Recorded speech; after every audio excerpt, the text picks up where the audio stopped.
Hola, ¿qué tal? Mi nombre es Jerry Núñez. Junto a mi compañero Rolando Alexander Rondón estaremos en el transcurso de esta diapositiva, en el transcurso del video, conversando lo que es la capa física, modelos e interfaces del capítulo número 3 del libro de transmisiones de datos. Como introducción tenemos que en la capa física es donde se resuelven todas las incompatibilidades entre los diferentes equipos y en ella se encuentran todos los dispositivos para interconectar un usuario con otro usuario, sea directamente por un canal o a través de una red. Normalmente la interconexión se efectúa entre computadoras o terminales denominados equipos terminales de datos y los modems o adaptadores de comunicación denominados equipos de terminación de circuito de datos. En los protocolos de la capa física se describen las características mecánicas, eléctricas, funcionales y de procedimiento para activar, mantener y desactivar conexiones físicas entre entidades de la capa de enlace. En la capa física, las secuencias generadas en la capa física en el extremo transmisor están diseñadas para ser interpretadas por la capa física del extremo receptor, en el cual se regeneran las correspondientes secuencias que son presentadas al usuario final. En la capa física no se toma en cuenta el significado o información contenido en la secuencia de datos, ni los diferentes formatos, entre otros. Todo esto es responsabilidad de las capas superiores. Por la capa física y su correspondiente medio de transmisión circulan lo que son dígitos binarios, lo que comúnmente se denominan datos crudos, y su responsabilidad es transmitirlos sin error. Ahora bien, ¿qué es un módem?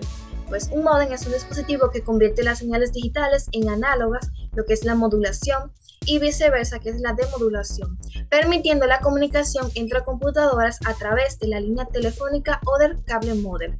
Este aparato sirve para enviar la señal moduladora mediante otra señal llamada portadora.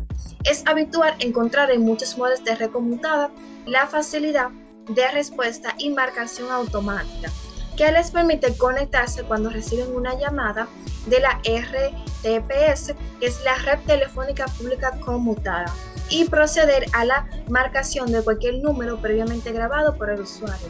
Gracias a estas funciones se pueden realizar automáticamente todas las operaciones de establecimiento de lo que es la comunicación. ¿Y cómo funciona? El modulador emite una señal denominada portadora. Generalmente se trata de una simple señal eléctrica sinusoidal, de mucha mayor frecuencia de la señal moduladora. La señal moduladora constituye la información que se prepara para una transmisión. Un módem prepara la información para ser transmitida, pero no realiza lo que es la transmisión.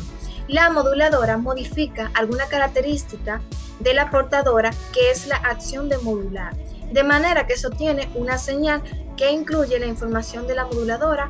Así el demodulador puede recuperar la señal moduladora original quitando lo que es la portadora.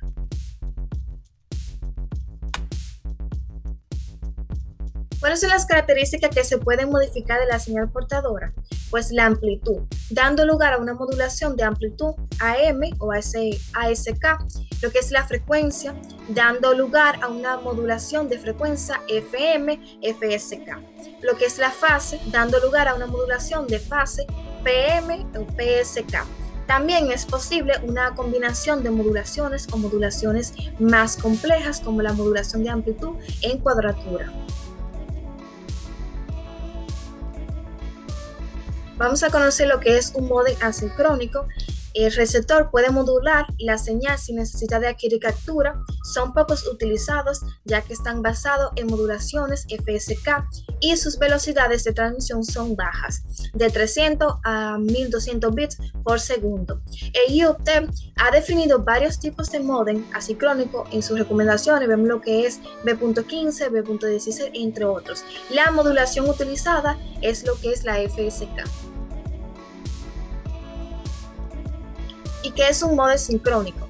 En transmisión sincrónica, las señales de entrada y salida consiste en largas secuencias de símbolos binarios sincronizados mediante un reloj maestro incorporado en el mismo módem o en el terminal de datos fuentes.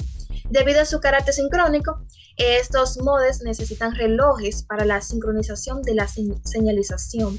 La sincronización de temporización se logra transmitiendo previamente secuencias conocidas como trainee sequence en inglés, de tal manera que el receptor al recibirla sincronice su reloj con el reloj del transmisor y se mantenga en sincronización durante el intercambio de información. Estas secuencias permiten también desactivar los supresores de eco y activar las ecualizaciones de línea y los circuitos de control automático de ganancia. Bueno, ahora hablaremos de las características principales de estos modems. Pueden funcionar en semi o full duplex, modulación DPSK y QDPSK 8-área, operación de modo sincrónico, inclusión facultativa de un canal auxiliar de retorno con una velocidad de hasta 75 baudios, inclusión de un ecualizador ajustable y aleatorización. Otros tipos de modem. En los modems de banda ancha en el estado actual de la tecnología, sin compresión de datos, es un inconveniente exceder con el rendimiento y la confiabilidad de la velocidad de 14.400 megabytes por segundo sobre un canal telefónico tipo 3000. Para velocidades superiores se puede utilizar cables coaxiales, pero a distancias más largas se necesita por lo menos un canal 5701, 5703 o H.14 por M.910. Aparte de estos, encontramos otros tipos de modem como el null modem. Esto es muy común en el canal de interconexión directa de un terminal con un computador. Una categoría muy importante son los modems de corta distancia, utilizados directamente en operaciones locales sobre líneas telefónicas. Además, tenemos modem inteligentes donde la emergencia de las nuevas técnicas de programación software ha permitido agregar grandes cantidades de inteligencia a los modems a fin de permitirles efectuar funciones que aumentan sus prestaciones y alcanzan velocidades por sobre los 14.400 megabytes por segundo. Conjunto de comandos.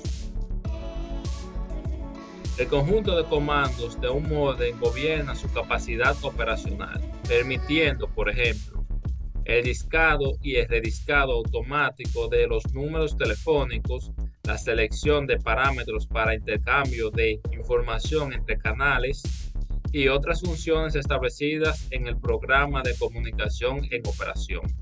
En general, un conjunto de comandos está especificado mediante tres características: un conjunto básico de comandos y sus extensiones, los códigos resultantes y los registros de modem.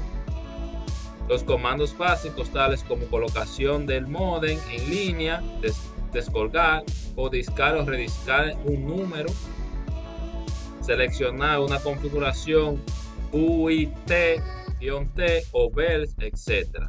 Son muy comunes en todos los tipos de modem. Características eléctricas de algunas interfaces.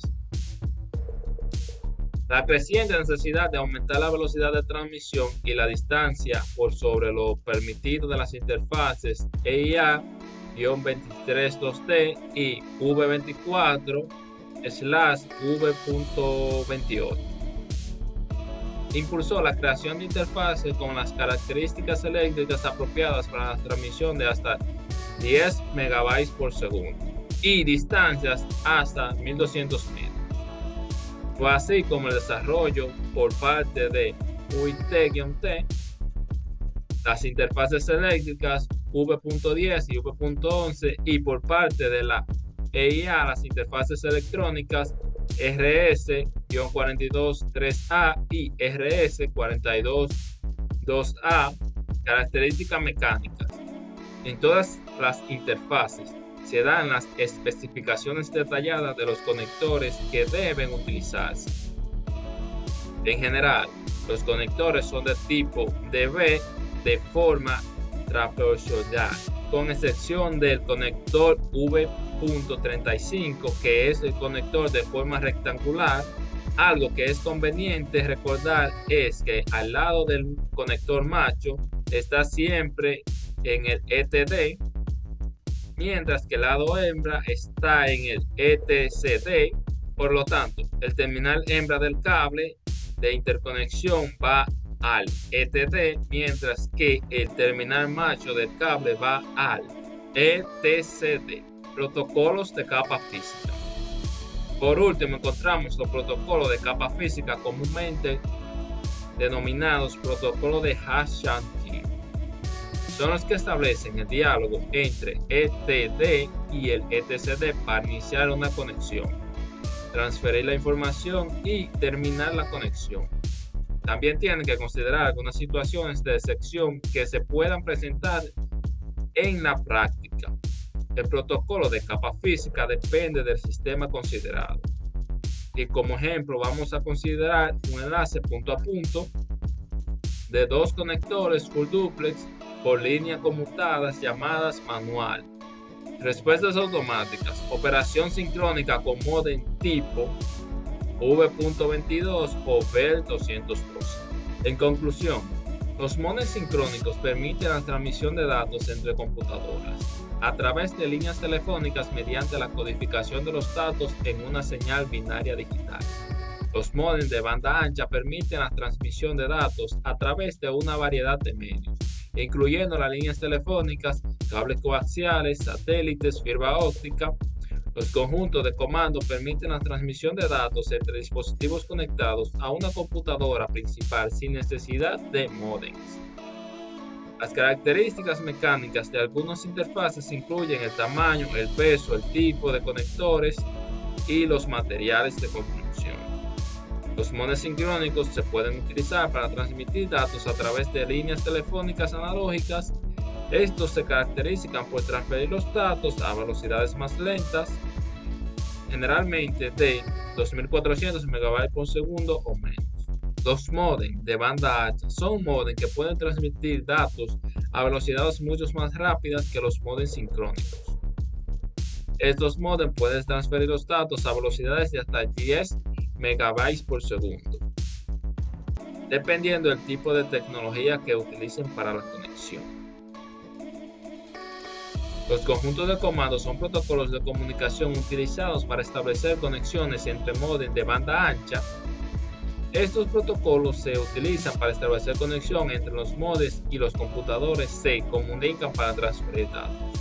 Las características eléctricas de algunas interfaces son la impedancia, la capacitancia, el ancho de banda, la sensibilidad y la señal de ruido. Estas características se utilizan para determinar la calidad de la señal transmitida entre los dispositivos. Las características mecánicas de algunas interfaces son el tamaño, el peso, la construcción y la resistencia de la intemperie. Estas características se utilizan para determinar la durabilidad y la resistencia de los dispositivos. Eso ha sido todo por nuestra parte, espero que le haya gustado y que haya conocido un poquito más sobre este tema.